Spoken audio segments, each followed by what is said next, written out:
Hello students, welcome back to another discussion with me. I am Subhasis Das, the physics faculty of IIT June Tutorial. हाँ, यहाँ एक बहुत important discussion आज के समय में आ चुका है और वो कैसा है कि पोस्ट पेंडेमिक यानी कि जो कोरोना का इफेक्ट है वो काफ़ी कम हो गया, जिस वजह से अभी फिर से ऑफलाइन कोचिंग, ऑफलाइन क्लासेस पूरी तरह से शुरू हो गया है। और चूंकि अभी एंड ऑफ द सेशन है तो जो कमिंग सेशन है यूजुअली दिल्ली बोर्ड के सिलेबस और सिस्टम के अकॉर्डिंग जो जनरली अप्रैल ऑनवर्ड्स फ्रेश सेशन स्टार्ट होता है। शायद इस बार जो 11-12 का सेशन है वो फरवरी नहीं बल्कि अप्रैल नहीं बल्कि मई से शुरू होगा, मंथ ऑफ मई से। कारण है कि सीबीएसई का 10th बोर्ड एग्जाम ही तो अप्रैल एंड में दिया है, ठीक है। तो वो मिड ऑफ मई तक कंटिन्यू होगा, तो उसके बाद ही न्यू 11 न्यू 12 का क्लासेस। हाँ, 12 का तो उसके पहले हो सकता है क्योंकि जो क्लास 11 का स्कूल वाइज एग्जाम है वो एज यूजुअल मार्च तक खत्म हो जाएगा और अप्रैल से क्लास 12 यानी कि 2023 के एस्पिरेशंस वाले जो बच्चे हैं क्लास 12 उनका अप्रैल से शुरू हो जाएगा, लेकिन क्लास 11 मई से शुरू होगा। सवाल ये नहीं है, सवाल अब इम्पोर्टेंट ये है कि लास्ट 2 साल जो बच्चे ऑनलाइन में पढ़ाई किए हैं अब उनको फिर से रेगुलर सिस्टम यानी ऑफलाइन में पढ़ने का स्कोप मिल रहा है, प्रोसेस शुरू होने जा रहा है। तो अब एक बहुत इंपॉर्टेंट सवाल आ गया कि जो बच्चे ऑनलाइन से पढ़ रहे थे, अगर आप अपने लोकल एरिया का ही टीचर से जिनसे आप ऑफलाइन पढ़ते थे या पढ़ना चाहते थे, अगर आप उन्हीं से ऑनलाइन पढ़ रहे थे तो आपके लिए कोई दिक्कत नहीं है, रादर इजी है कि आप जिनसे लोकल एरिया में रहते हुए भी, नियर बाई डिस्टेंस में रहते हुए भी ऑनलाइन में पढ़ रहे थे, अब आपको उनसे ऑफलाइन में पढ़ने का स्कोप मिल गया। लेकिन वो बच्चे दुविधा में हैं जो एक सिटी में रहते हैं और दूसरा किसी सिटी में रहने वाले टीचर से ऑनलाइन में पढ़ रहे थे और अभी ऑफलाइन शुरू होने के बाद वजह से उनके पास भी जो लोकल अवेलेबिलिटीज है अपने विद इन एक रीचेबल डिस्टेंस में जो इंडिविजुअल टीचर्स है या जो कोचिंग इंस्टीट्यूट है जहां वो ऑफलाइन में जा सकते हैं, तब उनको वो जो डिस्टेंस लर्निंग ऑप्शन था जो कि आप पैन इंडिया के किसी भी टीचर से पढ़ सकते थे, अब आपको चूज करना होगा कि क्या आप उस ऑनलाइन सिस्टम को ही आगे कंटिन्यू करेंगे या आगे आप अपने लोकल एरिया का ऑफलाइन टीचिंग जो ऑप्शन आपके सामने है आप उसको अवेल करेंगे। तो आप तो ऑफलाइन में जा ही सकते, उसके लिए तो कोई इश्यू ही नहीं है। सवाल यह है कि क्या ऑनलाइन को आप छोड़ देंगे और आप ऐसा सोच रहे हैं कि ऑफलाइन में ज्यादा बेनिफिट मिल जाएगा। ठीक है, बहुत सारा इसमें मतलब पॉजिटिव नेगेटिव दोनों तरह का रीजनिंग या जो कहें कि अपना अपना ओपिनियंस हो सकता है। मेरे हिसाब से दोनों ही सही है।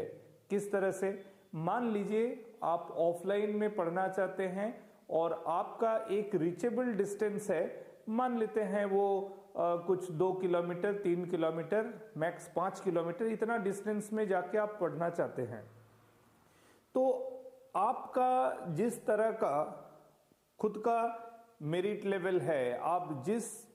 तरह के एग्जामिनेशंस का प्रिपेयर कर रहे हैं, जैसे मान लीजिए बहुत सारे बच्चे जेई का तैयारी कर रहे हैं, जेई मेन के लिए, तो अब किसी के लिए जेई मेन में 50,000 रैंक के साथ सिलेक्ट हो जाना भी बहुत है और किसी के लिए शायद ऐसा है कि नहीं, जेई मेन में मेरे को with in top 1000 with in top 500 rank लाना है।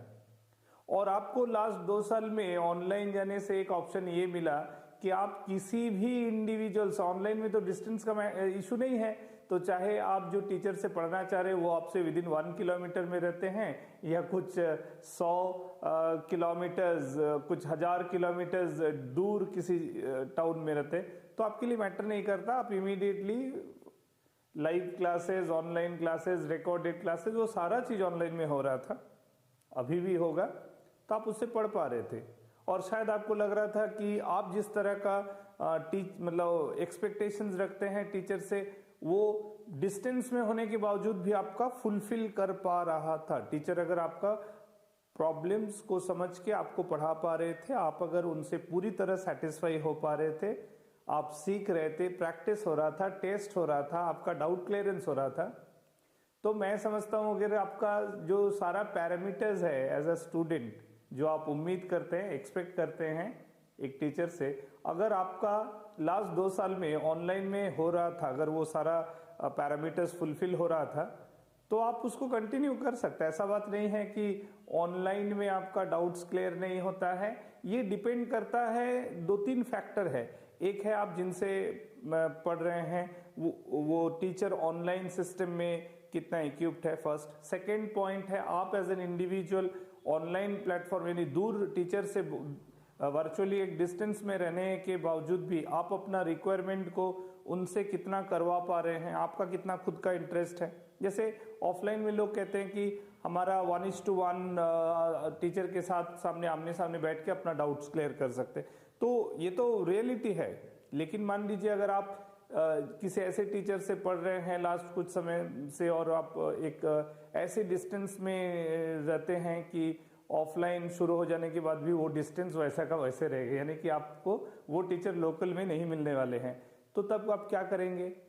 है ना। तो अगर आपका पैरामीटर्स, आपका रिक्वायरमेंट टीचर आपसे दूर रहने के बावजूद भी अगर पूरा हो रहा था, तो इसका मतलब है कि आपको डिसाइड ये करना है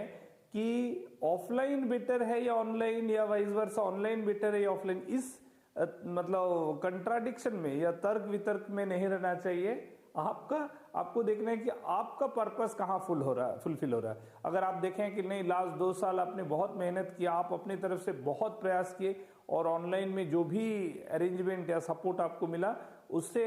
आप सेटिस्फाइड नहीं है, यानी कि आपको नीड जो है वो पूरा नहीं हो रहा, तो डेफिनेटली आप ऑफलाइन में कन्वर्ट कर सकते हैं। लेकिन अगर आप समझते हैं कि हाँ, ऑनलाइन में मेरा वो पूरा रिक्वायरमेंट फुलफिल हो रहा, और मैं घर बैठे ही,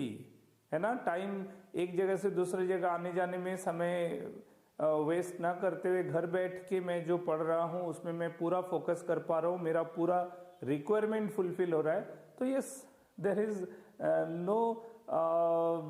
कंट्राडिक्शन। तब फिर आपको ऑनलाइन को छोड़ के ऑफलाइन में ही जाना है, और चूंकि ऑफलाइन एक रेगुलर प्रोसेस है करके ही आपको जाना है, ऐसा मेरा पर्सनल ओपिनियन नहीं है। तो इसलिए मैं बच्चों से ये कहना चाहता हूं कि आप इस चॉइस एंड सिलेक्शन में मत जाइए कि कौन सा आप बेटर चॉइस है आपका। हाँ, आप अपना रिक्वायरमेंट को ज्यादा ध्यान दीजिए कि लास्ट 2 साल में जैसे कि आपने, क्योंकि हाँ, ऑनलाइन एक इशू तो है कुछ जगह में, जैसे अगर आपका इंटरनेट कनेक्शन बढ़िया नहीं है, आपके एरिया में स्ट्रॉन्ग वाईफाई नेटवर्क नहीं है, ठीक है, तो या आप जिनसे भी पढ़ रहे हैं वो आपको उस तरह का अरेंजमेंट नहीं प्रोवाइड कर रहे जहां आपको good quality of video lectures, good quality of audio, ये सारा इशू है अगर मान लीजिए आपके ऑनलाइन क्लास में, जिस कारण से आप अपना पूरा रिक्वायरमेंट को फुलफिल नहीं होते हुए देख रहे, तो डेफिनेटली आप ऑफलाइन में स्विच ओवर कीजिए, ठीक है। लेकिन मेरा हमेशा से एक ही मानना है, और एक ही चीज मैं एज अ टीचर आपको सजेस्ट करना चाहता हूं कि आप अपना रिक्वायरमेंट और अपना लास्ट 2 साल का एक्सपीरियंस को ध्यान से फॉलो कीजिए। मैं समझता हूं कि ऐसे बहुत सारे बच्चे हैं जो लास्ट 2 साल में ऑनलाइन में इतना कंफर्टेबल हो चुके हैं कि उनके लिए ऑनलाइन उतना ही कंफर्टेबल हो गया आज के डेट में as good as it is in offline,